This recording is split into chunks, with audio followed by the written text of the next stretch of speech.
উচ্চারিত হয়, আর এটা হলো দুই ঠোঁটের শুকনা জায়গা হইতে উচ্চারিত হয় মিম। পিকচার সহ মাকড়াসটা আমি দিয়ে দিয়েছি যাতে আপনারা ভালো করে বুঝতে পারেন।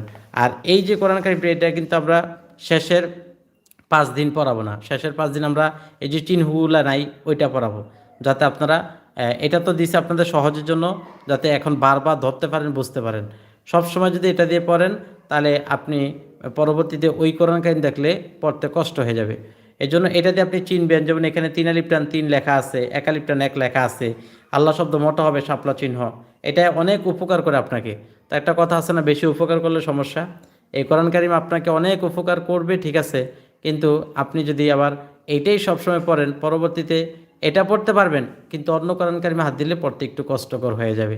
বুঝাইতে পারলাম? এই জন্য এটা দিয়ে আপনি শিখবেন, শেখার পরে রানিং পড়াটা সাদা যে হোয়াইট কোরআন কারিমগুলো আছে ওইগুলা দিয়ে পড়বেন।